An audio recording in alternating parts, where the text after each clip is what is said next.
अगले दिन वो उसको कहता है मैं तुम्हारा ख्याल रखने के लिए ऑफिस नहीं जा रहा, तो मैंने मीटिंग के लिए घर में ही ऑफिस वालों को बुला लिया है, तो तुम कमरे में ही रहना।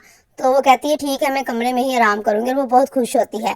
आज जल्दी से फोन करके अपनी दोस्त को घर पे बुला लेता है कि जल्दी घर आ जाओ, और उसके लिए कमरे को सजा देता है फूलों से। थोड़ी देर बाद उसकी एक दोस्त घर पे आ जाती है, तो वो उसको कहता है कि कैसी हो तुम, आने में कोई परेशानी तो नहीं हुई?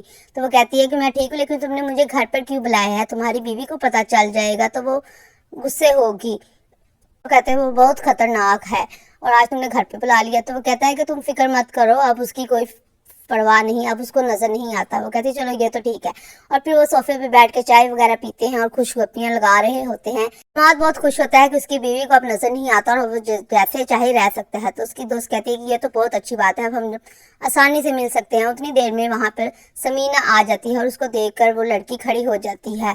तो वो कहती है कि तुम्हें और कुछ तो नहीं चाहिए, और ये फूलों की खुशबू तो अच्छी है ना? तो वो कहती है कि इसमें मेरा कोई कसूर नहीं, इसने ही मुझे हमाद नहीं घर पे बुलाया था। और ये कह के वो लड़की भाग जाती है, और वो कहती है इसको तो मैं बताऊंगी, और वो उसको अच्छा खासा मारती है, और मार मार कर उसकी एक आंख साया कर देती है। अब हमाद एक आंख से देखता है, और अब वो किसी दूसरी लड़की की तरफ देखता भी नहीं है, क्योंकि उसको पता है कि अगर वो देखेगा तो उसकी दूसरी आंख भी चली जाएगी। तो अब उसकी बीवी कहती है कि अब आपको सुकून है ना एक आंख के? हमाद तौबा कर लेता है कि आइंदा किसी लड़की की तरफ देखेगा भी नहीं। अगर आपको मेरी वीडियो पसंद आई है तो लाइक कीजिएगा, शेयर कीजिएगा और चैनल को सब्सक्राइब कीजिएगा। Thank you.